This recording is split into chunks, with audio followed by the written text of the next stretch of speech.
Today I will be going through another update. It is the end of December 2022, meaning that in about 2 months my aquarium will be 3 years old. I have to say that what I have right now, I thought I will have after a few months since setup. Now, I made a video after 4.5 months since setup, so you can check it out by clicking the link above. That aquarium was quite far away from my expectation after that period. I have spent at least 12 months researching marine aquariums before I decided to do it, and I really thought it would be easier than what I actually had to go through. The first ongoing problem I had for many months was RO water. Not only I spoke with many people and watched many videos about it, but I also spent loads of money to try different recommendations and nothing worked. Probably the fact I have my aquarium in the industrial area, perhaps water here is worse than everywhere else, I don't know, but certainly none of the recommendations I've been given actually worked for me.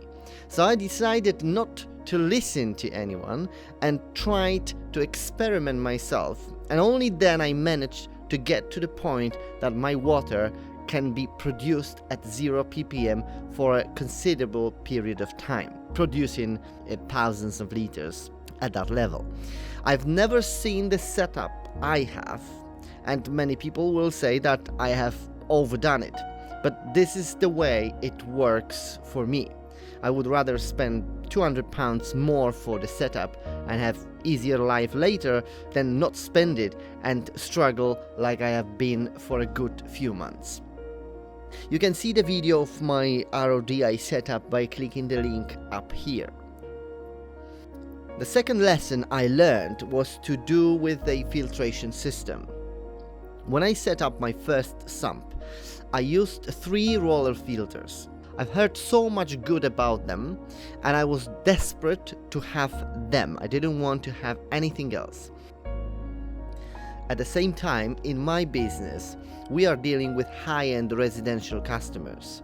Quite a few of them have marine aquariums, and they are maintained by the most reputable companies in London.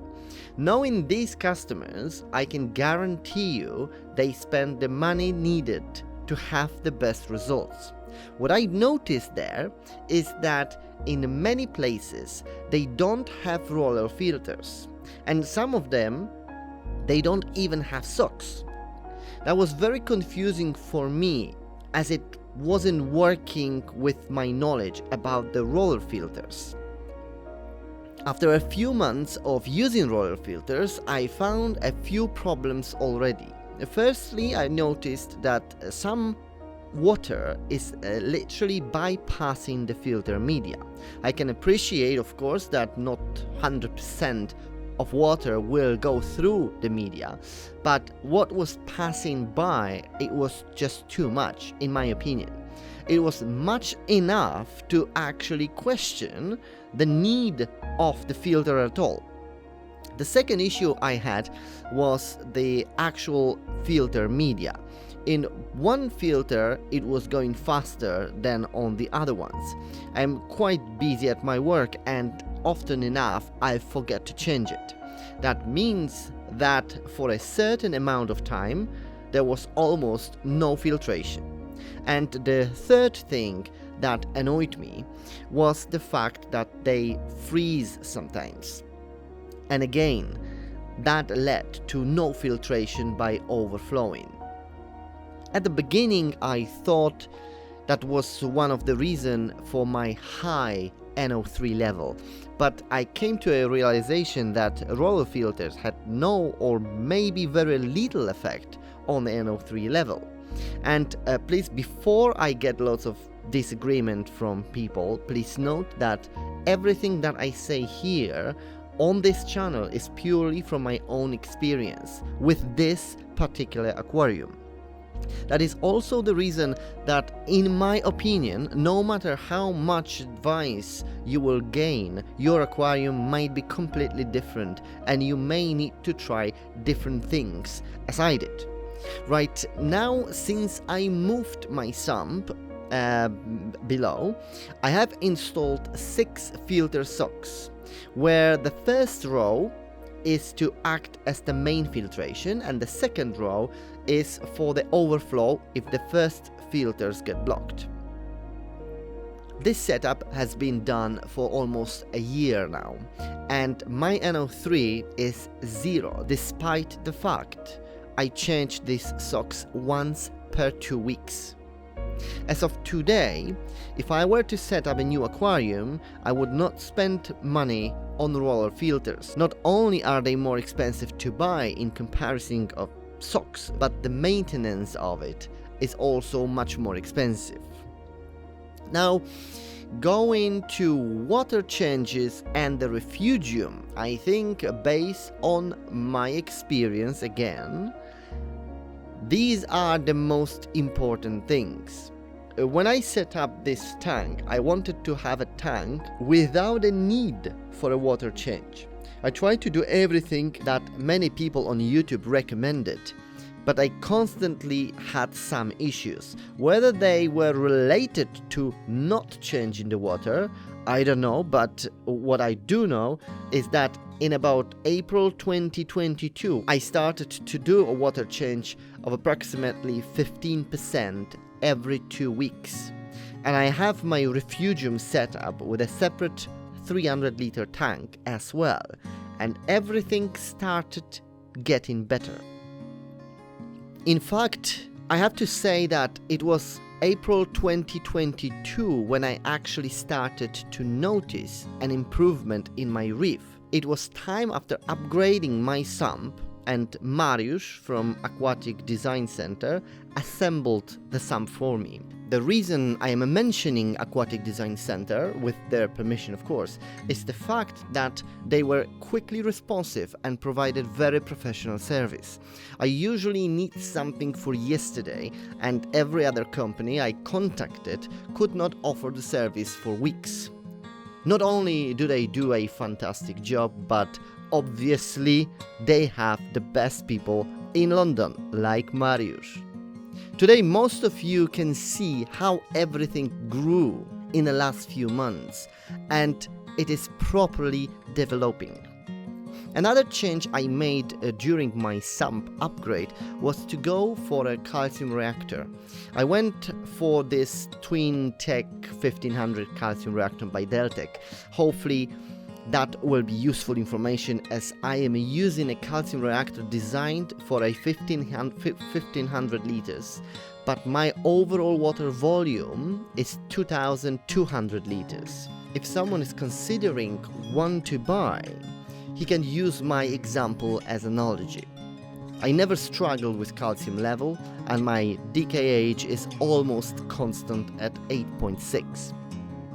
I can confirm that this was definitely a good decision to go for. I previously had been using Triton for almost 2 years, and that was quite expensive.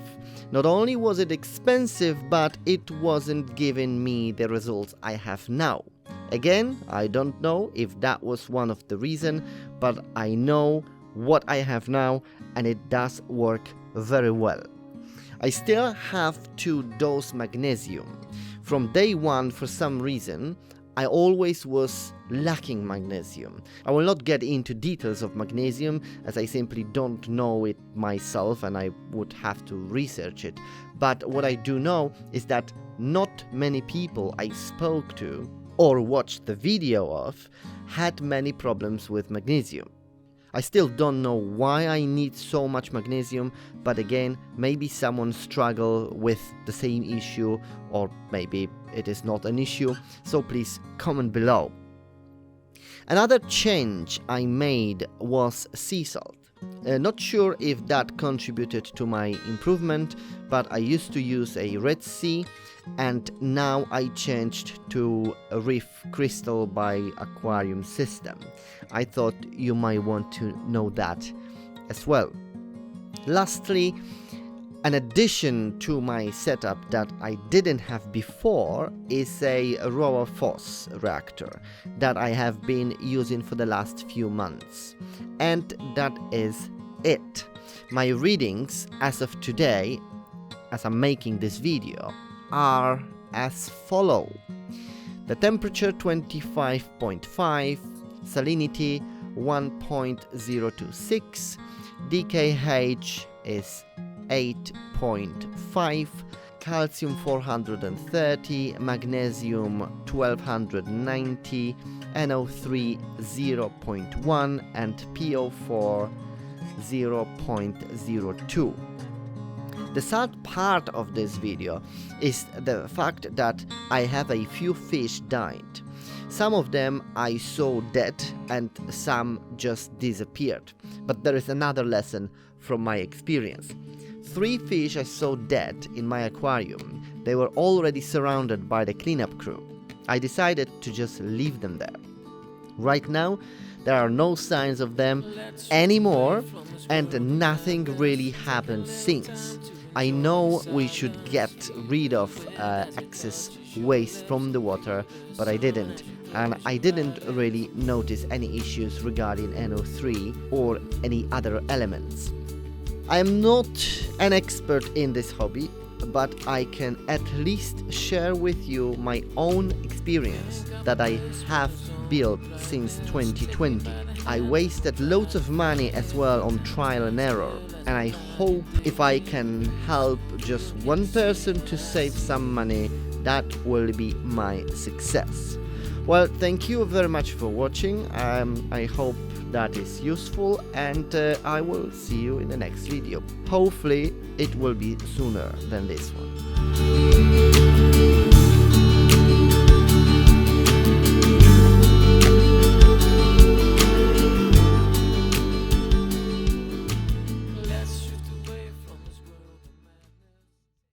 Now, if you think that video is worth anything, please do hit that subscribe button and the like button, like they do. They want to grow this channel, hence they smashing these buttons. Except they don't realize that these are not actually real buttons, it's just a laminated piece of paper put in their aquarium, not really linked with the YouTube. But anyway.